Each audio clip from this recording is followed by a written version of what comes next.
ትላንትና በኢትዮጵያ ፕሪሚየር ሊግ ሲደረጉ የነበሩ ጨዋታዎችን እንመልከት። የ21ኛ ሳምንት የመጨረሻ መርሃ ግብሮች ነበሩ በአዳማ ሳይንስና ቴክኖሎጂ ዩኒቨርሲቲ ስታዲየም። ሊጉ አንድ ሳምንት ብቻ ይቀረዋል። 22ኛ ሳምንት መርሃ ግብሮች ከተደረጉ በኋላ ጉዞውን ወደ ሐዋሳ የሚያደርግ ነው የሚሆነው። የ21ኛ ሳምንት የመጨረሻ መርሃ ግብሮች ትላንትና ነበረ ሲከናወኑ የነበረው። በመሪነት ላይ የተቀመጠው ኢትዮጵያ መድን ከድሬዳዋ ከተማ ጋር 12 ሰዓት ሲል ጨዋታውን አድርጎ ነበር። 1-0 በሆነ ጠባብ ውጤት ማሸነፍ ችሏል። መሐመድ አበራ ብቸኛ የማሸነፊያውን ጎል ለኢትዮጵያ መድን ማስቆጠር የቻለ ተጫዋች ነው። በዚህ የውድድር ዓመት በሊጉ አናት ላይ አስገራሚ የሚባል ብቃትን በማስመልከት የገብረመድህን ኃይሌ ቡድን ለሳምንታት እየመራ ነው የሚገኘው። አሁንም በሊጉ መሪነት የበለጠ መቆየት የሚችልበትን ውጤት ነው ማስመዝገብ የቻለው። 38 ነጥቦች ላይ ደርሷል። ከተከታዩ ኢትዮጵያ ቡና ያለው የነጥብ ልዩነት ወደ 6 ከፍ ብሏል። ይሄ ለኢትዮጵያ መድን በጣም ጥሩ የሚባል ዜና ነው።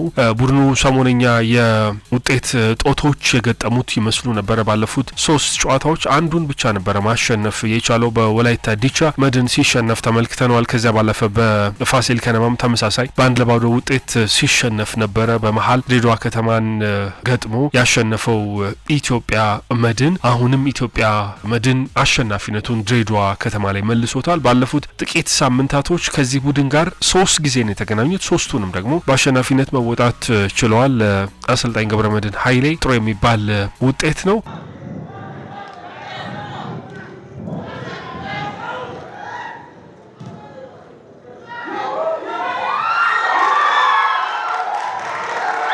ትላንትና መቻልና ወልዋሎ አዲግራት ዩኒቨርሲቲ እንደዚሁ ያደረጉት ጨዋታ ነበረ። 0-0 በሆነ አቻ ውጤት ይሄ መርሃ ግብር ተጠናቋል። መቻል ከመሪነቱ ቦታ የበለጠ የተንሸራተተበት ሆኗል። 29 ነጥቦችን ይዟል። ከመሪው ኢትዮጵያ መድን ያለው የነጥብ ልዩነት ወደ 9 ከፍ ብሏል። ይሄ በዋንጫ ፉክክር ላይ መቆየት ለሚፈልገው መቻል መጥፎ የሚባል ዜና ነው። ከጨዋታው መጠናቀቅ በኋላ በተሰጡ አስተያየቶች መቻሉ አሰልጣኝ ኮስተር ያለ ሀሳባቸውን ሲያጋሩ ነበረ። በአንድ ኩሬ ላይ እንደሚንቦራጨቁ አይነት አገላለጽ ነበረ ሲገልጹ የነበሩት አሰልጣኝ ገብረ ክርስቶስ ቢራራና ለብዙዎች ትንሽ አግራሞትን የፈጠረ ሆኗል። ከጨዋታው በኋላ ደስተኛ አይደሉም በውጤቱ።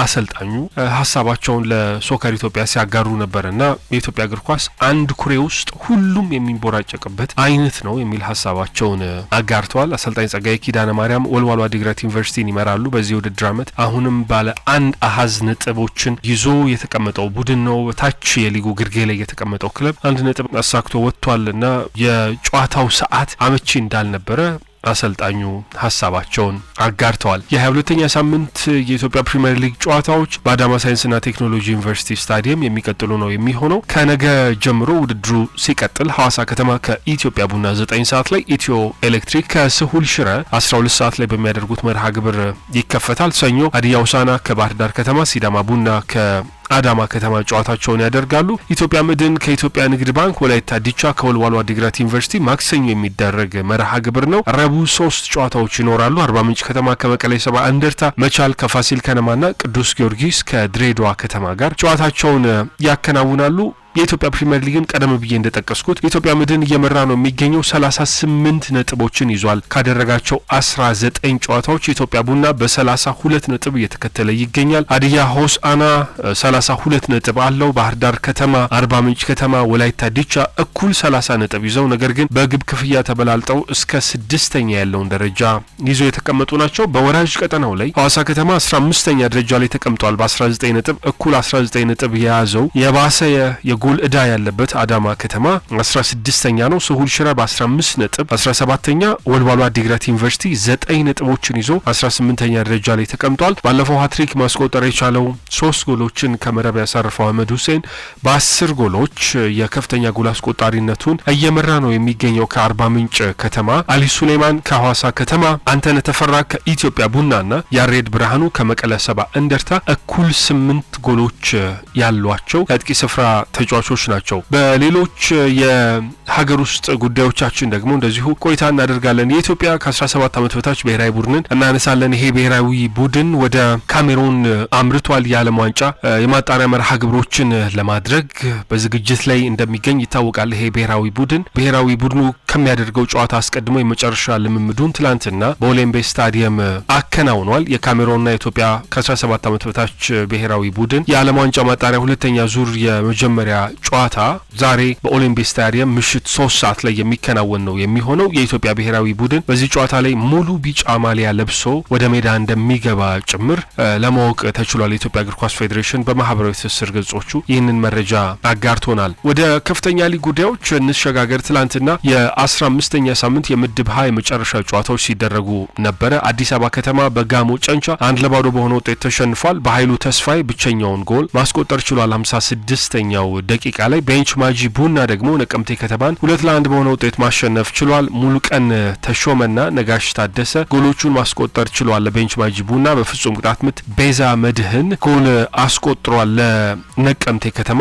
የከፍተኛ ሊጉ መርሃ ግብሮች ተጠናቀዋል። የ14ኛና የ15ኛ ሳምንት ጨዋታዎች ነበረ ሲደረጉ የነበሩት። የ15ኛ ሳምንት መርሃ ግብሮች ለምድብ ሀ ለምድብ ለ ደግሞ የ14ኛ ሳምንት ጨዋታዎች ነበረ ሲደረጉ የነበሩት። ምድብ ሀ ላይ ሸገር ከተማ በ38 ነጥብ እየመራ ነው የሚገኘው። ወደ ኢትዮጵያ ፕሪሚየር ሊግ ለመምጣት በጣም የተሻለ እድል ያለው ቡድን ይሄ ይመስላል። ከተከታዩ ቤንች ማጂ ቡና የ10 ነጥቦችን ልዩነት ፈጥሯል። 28 ነጥብ ይዞ ሁለተኛ ደረጃ ላይ ሲቀመጥ፣ ሶሎዳ አድዋ በ27 ነጥብ ሶስተኛ ደረጃ ላይ ተቀምጧል። በምድብ ለ ደሴ ከተማ ማሸነፉን ተከትሎ 28 ነጥቦችን ይዟል። ደሴ ይህንን ምድብ እየመራ ነው የሚገኘው። ነገሌ አርሲ ሁለተኛ ደረጃ ላይ ተቀምጧል በ27 ነጥብ። ሀላባ ከተማ 27 ነጥቦችን ይዞ እንደዚሁ ሶስተኛ ደረጃ ላይ የተቀመጠው ክለብ ነው።